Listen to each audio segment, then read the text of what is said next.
Hello, good day, Sarah Pacaro, hypnotherapist and rapid transformational therapist. I'm going to talk to you today about 10 signs and symptoms of covert narcissist. You'll notice this word narcissist, especially in today's world, gets thrown around a lot, like quite easily. It just, oh, someone's mean to me, or they're belittling, or they're in a bad mood, they're having a bad day, all of a sudden they're a narcissist. Just because someone's an asshole does not make them a narcissist, but there is a lot of confusing, conflicting information out there, especially if you're in a relationship with them, whether married, you have children together, someone that you love, and you're trying to determine between, is this person having a bad day, or are they truly a narcissist? And they're not going to be the ones to run out and just get diagnosed and come home and go, hey honey, guess what, I'm a narcissist. That's just not going to happen. But you are going to notice all of these signs, symptoms. You're going to notice the impact it has on you personally. Yeah, I don't go around diagnosing narcissists. I know that I have been with them, fortunately. I am going to say fortunately instead of unfortunately, because everything that you experience, you get to learn from. And you get to learn about yourself, the areas within yourself, and the way that you have attracted certain people, situations, experiences into your life is all an inner reflection of what's going on inside. So yes, I do say fortunately, everything is a gift. Having been with a narcissist in my past has been a gift. It's been a gift of healing, a gift of showing me what I need to pay attention to, focus on, and change within myself. And now that is what I take people through the journey of doing themselves through using their subconscious mind through hypnosis and rapid transformational therapy. And I'd love to connect with you and talk to you more about that if you are interested. And that's where you're at along your journey. And you're willing to see this as a gift and take whatever it was that you experienced from this and go within yourself and learn, change, grow, and heal yourself, because that's the only thing that you can ever do. You can't change the narcissist or anyone else in your life. You can only ever change yourself, and when the inside part of you changes, everything on the outside changes as well. So, getting back to the 10 signs and symptoms of a covert narcissist, you will notice that these people seem very, very self-centered, so focused on their own importance that they have lost touch with reality. They seem to live in a different bubble, a different world, and you're thinking, hello, like down here on earth, come back. They will notice or seem to not appear about other people, and they will always rely on manipulation tactics to get what they want. We've talked a lot about this before, gaslighting, manipulation, those kinds of things. Covert narcissism is like the sly, sneaky kind. It usually involves fear, external signs of classic narcissistic personality disorder. People will still meet criteria for certain diagnoses that are usually not associated with narcissism, such as things like shyness, humility, sensitivity, what others think about them. And the following signs may point to covert narcissists. Like I said, I'm not out diagnosing narcissists, so keep in mind only a qualified mental health professional can do that, can diagnose someone with a mental health condition. This is just more about information to have you maybe open up your eyes to be more aware of the signs and symptoms of covert narcissists. So if you've noticed these traits in someone that you're with, seek support, seek help, especially for yourself, to help heal from within. So you'll notice the first one is that they are highly, highly sensitive to criticism. Any kind of criticism, it deeply triggers their inner insecurities, their damaged sense of self-esteem that they're walking around carrying, and they don't like carrying this. And this can manifest in covert narcissism as extreme sensitivity to criticism. It's like you say any little thing and they just go off on you because that is deemed as a criticism, instead of saying, thank you for pointing that out. I really appreciate that. You're right. I do need to be more conscious, more aware of that, and move towards changing that. No, that's not how it's received at all. They're very, very sensitive to criticism. And they make it dismissive, they make sarcastic remarks, and act as if they are above the criticism. But internally, what they're feeling is empty, they're feeling humiliated, just enraged inside. And you'll notice that narcissistic rage that comes out because of this criticism that's perceived. Because what it does is it actually threatens this idealized view of themselves. So when they receive a critique or any kind of feedback, instead of seeing it as admiration and saying, thank you, I do need to work on that. You're right. They take it really hard. They don't like it. You'll notice the second sign symptoms is this passive aggressiveness. Most people have probably used this manipulation tactic at one time or another. I know I have. Anytime you make a comment that's just You're just being passive aggressive, right? And sometimes you do it without realizing it, but people with covert narcissism usually use this passive aggressive behavior to convey frustration, or make themselves look superior. Well, like, it's not me, it's you, clearly. And two reasons that drive this behavior are because of these deep-seated beliefs about their specialness. Like, they are so special, so above, so entitled that they just deserve to get whatever they want. And then this deep desire to get back at people who wronged them or people who had greater success than them. Passive-aggressive behavior can involve many different things. It can involve sabotaging someone's work or someone's friendships. I've had clients that have had their ex send out emails to the entire company just trying to destroy this person's reputation and relationships or friendships with the people that they work with. It can be in the form of teasing, it can be in the form of mocking, framed as jokes. I was joking, I was kidding, gosh, can't you take a joke? You'll notice things like that. Silent treatment, that's one of their favorite tactics. The subtle blame shifting that makes other people feel bad or other people question what really happened. That's that gaslighting, the blame shifting, making you question your reality.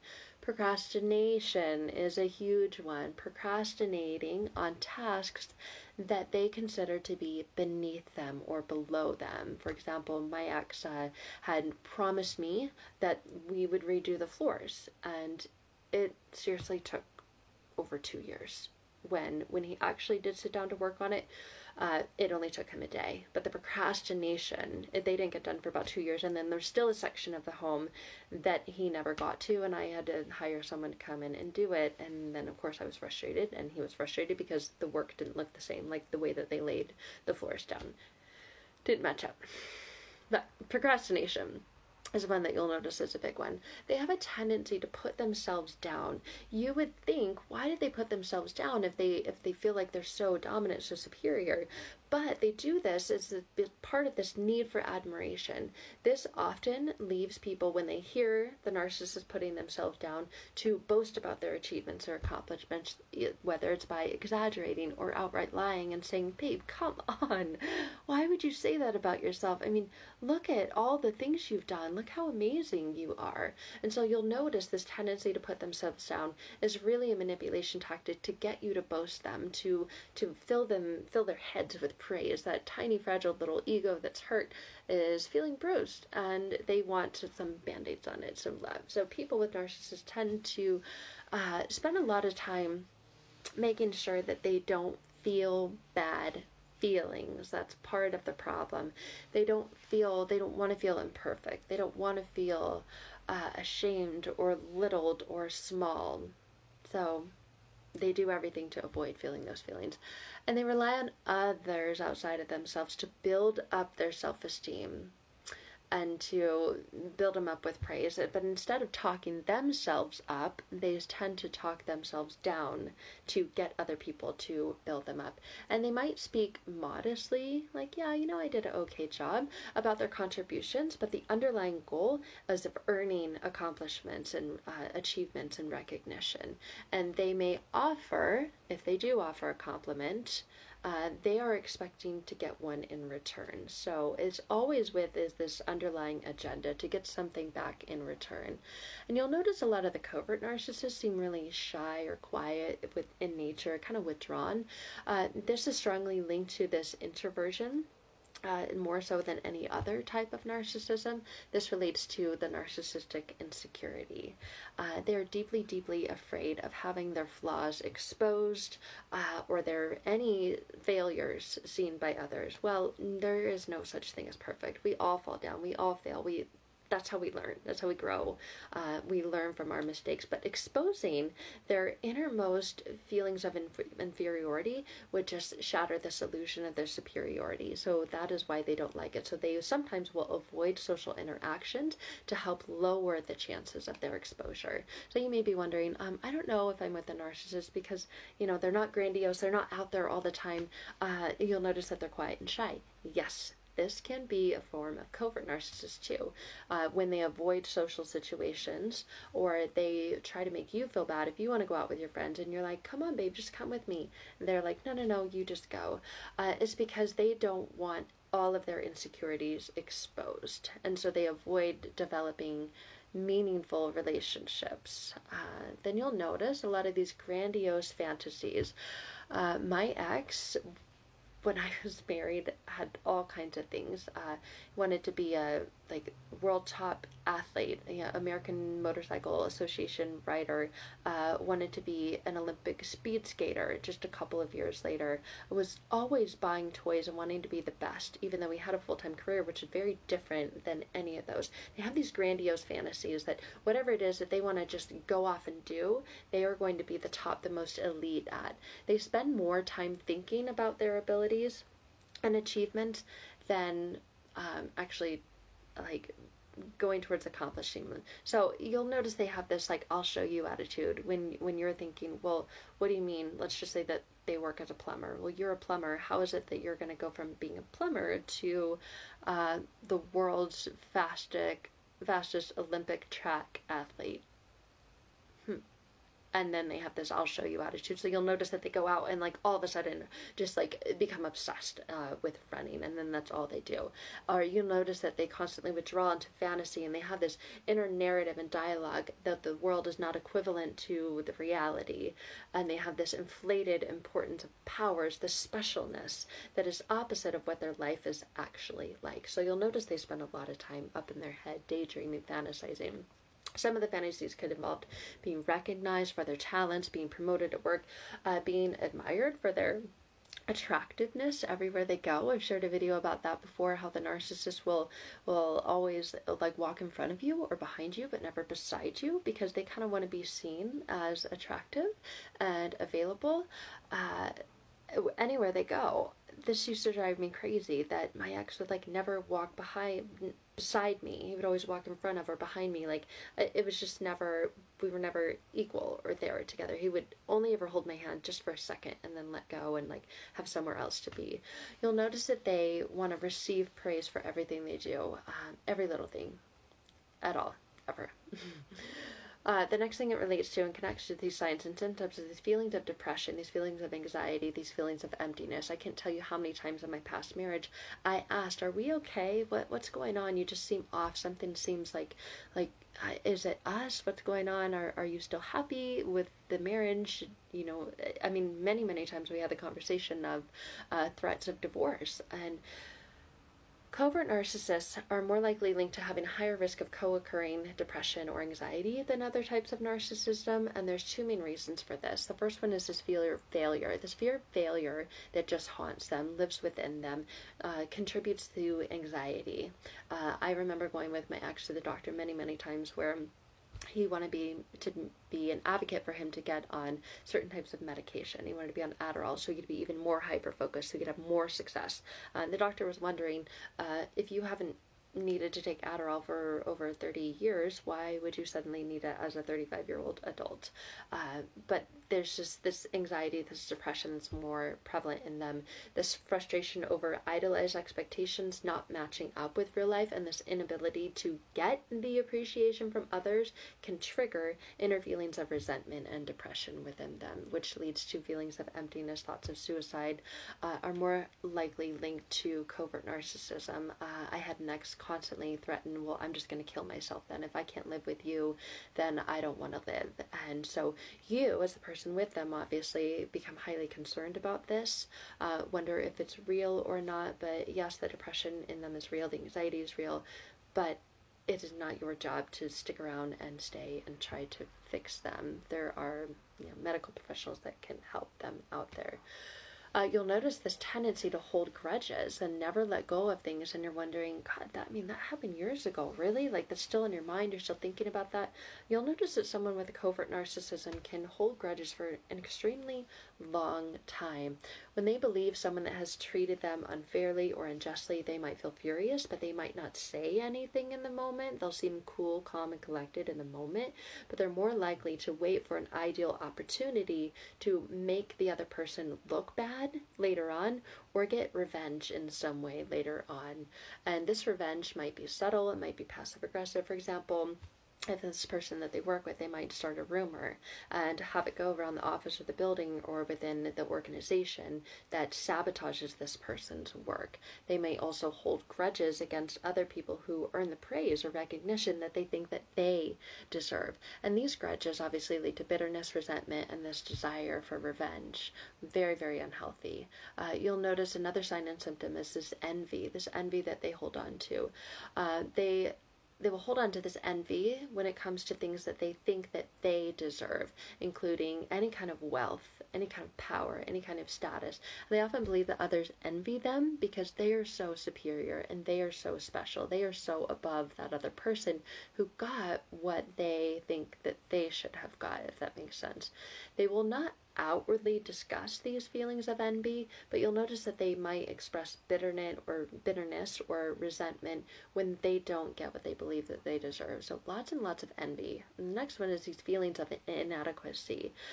They can't measure up to the high standards that they set for themselves. So they feel inadequate in response to this failure. So these feelings of inadequacy can cause feelings of shame, anger, the sense of powerlessness, and then all of that gets projected onto everyone else around them. And they have this sense of self-serving empathy. So what is that? Because we talk about that all the time, that they lack emotional empathy. They have self-serving empathy. So what that is, it is possible for toxic people with narcissism to show empathy, but that's different. They spend so much time trying to build up their self-esteem and establish their importance that it often gets in the way. So they show empathy, but they don't feel empathy. So they might seem willing to kind of go the extra mile or help others out at work. You might see them performing, acts of kindness or acts of compassion. Maybe they give money, maybe they donate, maybe they set up my ex set up a non-profit organization, but actually was funneling money and products and services through it for his own greater benefit. But they seem like they're doing such a great job. They seem to be like helping other people out, offering, ways to contribute to other people. I had an ex who had a friend who had just lost his job, and he gave him $500 and actually got him a job with him. They generally do these things to win the approval of other people. If they don't receive praise or admiration for their sacrifice, then they start to feel bitter and resentful, and they make remarks about that person, about how people don't appreciate them or about how people take advantage of them. So the bottom line with all of this is that narcissism it's really complex. It's not cut and dry. It's not black and white. And there's a whole range. There's a whole paradigm. And they're just ultimately bad apples who should be avoided. Like, imagine you buy a bag of apples. I shop at Trader Joe's, my favorite store, and there's lots of good ones in each bag, but every now and then, like, you get that one, you pick it up and it's like squishy and soggy and moldy. You can't like change or love that apple back to being like a firm, ripe, crisp, juicy apple. You gotta throw it out and just focus on the good ones that you do have in there. So I hope that analogy makes sense. And here's the thing, wherever you're at in your relationship with a toxic and unhealthy person, with someone that you think is a narcissist, these are 10 signs and symptoms of a covert one, most likely that you will notice in this relationship with these people, and you can't ever change them. In order for them to change, they have to want to, and unfortunately they feel that they are just so superior and above everyone else that they don't want to change. They think everyone else should change and just bow down and praise them. So then, on the other side of the coin, the journey becomes about you. The journey becomes about you healing within what it is within you and being fortunate, being grateful that you had this person, this experience in your life, because what they've done is shown you a picture of what it is within you that needs work, that needs help, that needs change, that needs growth. So be thankful. Like I said in the beginning, fortunately, I have been with several narcissists in my life, and I can seriously and honestly say thank you to all of them, because all of them have shown me a different area within myself that I needed to work on in order to heal.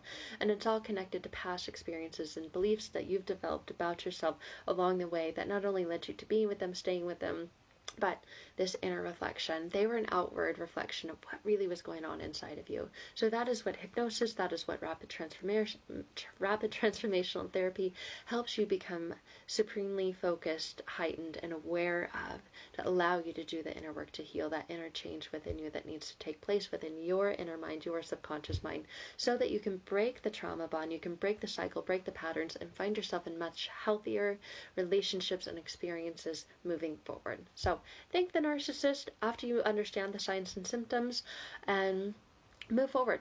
Move forward without them, leave them in the past, go no contact, extreme limited contact if you can't go no contact with your children or whatever else it is, and then begin doing the inner work to heal. And if that's where you're at, that's what you're ready for it. It's that easy. If it were easy, anyone would do it. If you knew how to do it on your own, clearly and obviously you would do it. So if you're stuck there, and you're looking for a way to heal, I'd love to reach out. I'd love to have you reach out. I'd love for us to connect and talk more. Otherwise, I hope that these signs and symptoms of covert narcissists help you understand a little bit more about the outside experience that you're having, and then allow you to see that you need to go inside to heal. Thank you guys. Have a wonderful day.